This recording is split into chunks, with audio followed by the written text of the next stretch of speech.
दोस्तों, welcome to Vita updates. आज हम बात करते हैं इन्वेस्टिंग। इन्वेस्टिंग स्टॉक मार्केट का सबसे इम्पोर्टेंट टॉपिक है। ठीक है, तो बेसिकली इन्वेस्टिंग क्या होती है? अपने पैसे को इन्वेस्ट करना जिससे आने वाले टाइम में आपको प्रॉफिट मिल सके। ठीक है, इन्वेस्टिंग का मेन उद्देश्य होता है कि लॉन्ग टर्म में आपको वेल्थ क्रिएट करनी है। ठीक है, जैसे मान लो एक एग्जांपल दे रहा हूँ। आपने 10,000 रुपये स्टॉक मार्केट में इन्वेस्ट किए। आपने अच्छे से टेक्निकल और फंडामेंटल का एनालिसिस करके आपने एक अच्छा सा स्टॉक सिलेक्ट किया।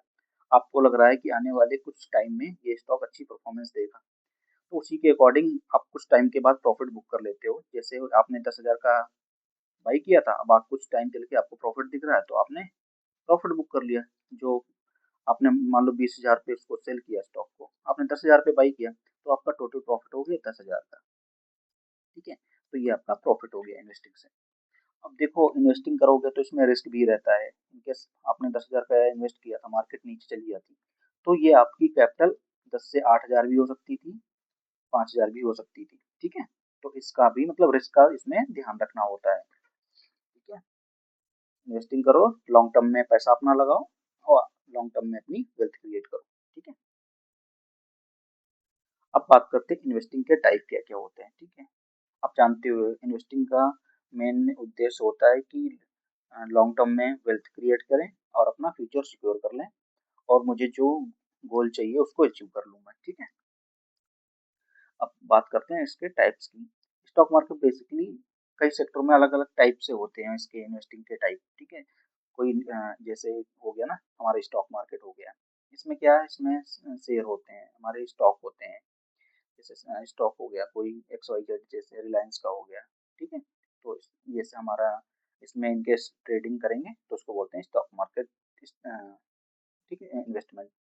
और बॉन्ड, ठीक है, बॉन्ड होती है, बॉन्ड इन्वेस्टिंग।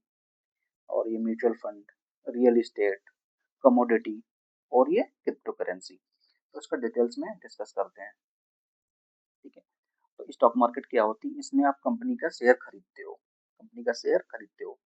ठीक है, जैसे आपका रिलायंस हो गया, TCS हो गया, HDFC हो गया। ठीक है, आपने मान लो एक ऐसा शेयर खरीदा है, आपको लग रहा है कि आने वाले टाइम में कि मेरे को 100 रुपये पे खरीदा है, तो आने वाले टाइम में ये मुझे 110 पे इसको आएगा, जैसे ही मैं बेच दूंगा, तो ये 10 रुपये का जो प्रॉफिट हुआ है ना, आपका ये प्रॉफिट हो गया। ठीक है, प्रॉफिट दो तरीके से मिलता है, या तो एक शेयर के प्राइस के बढ़ने पे एक ये मिलता है, और एक डिविडेंड से मिलता है। ठीक है, कंपनी का कंपनी के पास जब बहुत सारा पैसा हो जाता है, वो या तो अपने इन्वेस्टर को दे देती है, और या तो अपनी कंपनी में ग्रोथ के लिए फिर से यूज कर लेती है।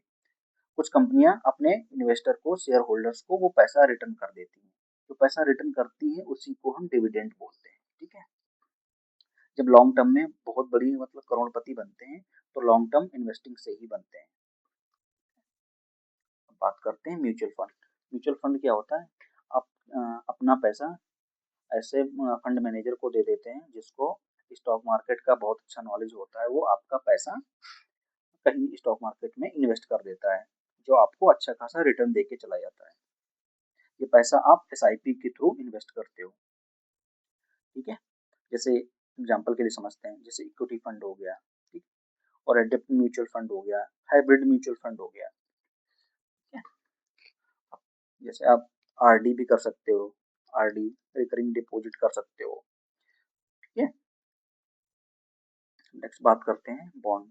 बॉन्ड क्या होता है? जैसे अब आपको गवर्नमेंट को लोन दे रहे हो, आप गवर्नमेंट को लोन दे रहे हो। ठीक है, वो बॉन्ड के थ्रू होता है। आपसे गवर्नमेंट पैसा लेगी, आपको कहेगी मैं आपको इतने फिक्स परसेंट, 5% या 10% मैं आपको फिक्स रिटर्न दूंगी, गवर्नमेंट ये बोलती है। ठीक है, वो पैसा बॉन्ड के थ्रू इन्वेस्ट होता है। ठीक है, अगर आपने मान लो 10,000 का एक बॉन्ड खरीद लिया है, कंपनी ने बोला कि उस पर मैं 5 से 8% रिटर्न दूंगा। ठीक है, तो आपने आपको कुछ टाइम, जितना टाइम पीरियड के लिए आपने, एक होता है टाइम लिमिट, किस टाइम तक आपको वो बॉन्ड गवर्नमेंट को बेचना ही पड़ेगा, मतलब वो देना ही, मतलब वो पैसा उसको देना ही पड़ेगा। ठीक है, आपने 5 साल के लिए दे दिया, 8 साल के लिए, जितना भी दे दिया, तो आपको ये जो मेन कैपिटल थी वो आपको रिटर्न हो जाएगी।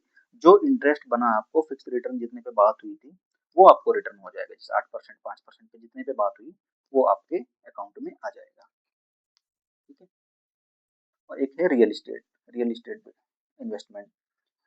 रियल इस्टेट में क्या होता है, जैसे आपके पास पैसा है, आप सोचते हो कि रियल इस्टेट में लगा देते हो, आने वाले टाइम में ग्रोथ होगी तो लोग जमीन जमीन खरीदेंगे, प्लॉट खरीदेंगे, ठीक है।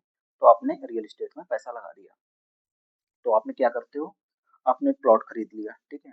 आपने सोचा प्लॉट खरीद लूँ, उस पर घर बनवा के रेंट पे दे देता हूँ, तो आपको इससे पैसा आ जाएगा, ठीक है। आपको इसने रेंट पे दे दिया, आपने रूम बनवा के, या कोई कंपनी को दे दिया, तो कंपनी ने भी उसको रेंट पे ले लिया। आप इनके से रेसिडेंशियल में लेते हो, आपने ऑफिस ले लिया, ये दुकान ले लिया। अब क्या क्या होता है, जब कोई कंपनियां जैसे कोई मॉल वगैरह हो गई, शॉपिंग कॉम्प्लेक्स हो गई, बनाती है, तो टेंडर निकालती है कि इसमें आप शॉप खरीद सकते हो, मतलब या तो ये प्रॉपर्टीज में खरीद सकते हो। वो लालच देते हैं लोगों को कि ये बहुत बड़ा शॉपिंग कॉम्प्लेक्स बनने वाला है, यहाँ पे आप ये शॉप खरीद लो, अभी सस्ते में मिल रही है, जब बन के तैयार हो जाएगी आपके थोड़े महंगे दामों पे बिक जाएगी। ये बड़े बड़े शहरों में फ्रॉड भी होता है, क्योंकि कंपनी दिला तो देती है कि आने वाले टाइम में यहाँ पे एक शॉपिंग कॉम्प्लेक्स खुलेगा, आपकी दुकान रेंट पे चढ़ जाएगी, बट बनने आपको बोलेंगे कि 3 साल में बन के रेडी हो जाएगा, बट ये क्या करते हैं, टाइम बहुत ज़्यादा लगा देते हैं। दूसरा, कभी कभी क्या होता है, इनकेस 10 शॉपिंग कॉम्प्लेक्स बन रहे हैं तो 10 में से 4 ही चलते हैं, 6 बंद ही पड़े रहते हैं, तो इसमें ये लॉस हो जाता है कभी कभी, ठीक है। तो यहाँ से आप इनकेस आपको अच्छी जगह पे मिल गई शॉप है, आपने रेंट पे चढ़ा दिया, तो आपका यहाँ से अच्छा खासा रेंट आएगा, ठीक है। अब इसके प्रॉफिट के सोर्स क्या है, जैसे आपने खरीदा था, यहाँ से रेंट आपको मिल गया, इनकेस आप बेचना चाहो, कोई फ्लोर आपने जैसे बनवा लिया है, 4 फ्लोर की बिल्डिंग, 2 फ्लोर आपने बेच दिया, तो खुद के लिए रख लिए, रूम रेंट पे चढ़ा दिया, तो यहाँ से आपकी इनकम हो जाएगी। इनकेस प्रॉपर्टी सेल कर देते हो तो आपको उससे इनकम हो जाएगी, उसकी वैल्यू बढ़ेगी, उससे इनकम हो जाएगी आपको, ठीक है। एक इसमें और भी होता है, रीट होता है, ठीक है। जब रियल एस्टेट में आपको अच्छे से पढ़ाऊंगा उसमें डिस्कस करूंगा, रीट क्या होता है, ये आपको फिक्स रिटर्न देता है, डिविडेंड टाइप का ही होता है। गोल्ड एंड कमोडिटी, लोग जो सेफ साइड के लिए या अपना पोर्टफोलियो डाइवर्सिफाई करने के लिए गोल्ड में इन्वेस्ट करते हैं, क्योंकि पता है इनकेस कोई बहुत बड़ा क्रैश आ जाता है तो सभी एसेट तो डाउन साइड में चले जाते हैं, बट जो हमारा गोल्ड है इसका प्राइस अप साइड में चला गया जाता है। इनकेस स्टॉक मार्केट गिर रही है तो हमारा कमोडिटी सेक्टर है वो थोड़ा पॉजिटिव चाल दिखाता है, ठीक है। ये ऊपर जाता है, ये नीचे जाता है, तो ये दोनों अपोजिट होते हैं। इनकेस हमारा कमोडिटी ऊपर जा रहा है गोल्ड सिल्वर, तो स्टॉक मार्केट नीचे जा रही होती है। अभी आपने देखा होगा 2023 23 से मतलब 22 के लास्ट से लगा के 2025 दिसंबर तक आपके गोल्ड ने लगभग 3x रिटर्न देके चला गया है, और हमारा सिल्वर जो था लगभग 4x रिटर्न देके चला गया है। कितने 3 सालों में आपका सिल्वर 4x हो गया, गोल्ड 3x हो गया है, ठीक है। और जब आपको जैसे आपके पास पैसा पड़ा है, इन्फ्लेशन से बचने के लिए आप सोचते हो मुझे कोई स्टेबल इन्वेस्टमेंट मिल जाए, मैं कर देता हूँ, तो उसके लिए मैक्सिमम लोग गोल्ड या सिल्वर ही सिलेक्ट करते हैं, ठीक है। जैसे हमारा फिजिकल गोल्ड हो गया, ठीक है, यूज करते हैं ये, या गोल्ड ईटीएफ होता है, इसको ले लिया, चांदी ले ली, और ये इन्होंने क्रूड ऑयल ये भी आपने बाई कर लिया, ठीक है। तो ये गोल्ड एंड कमोडिटी इन्वेस्टमेंट हो गया। अब नेक्स्ट है हमारा फिक्स्ड इनकम इन्वेस्टमेंट। इसमें क्या है, इसमें आता है एफडी आती है, हमारी बॉन्ड आते हैं, ठीक है, पीपीएफ आता है।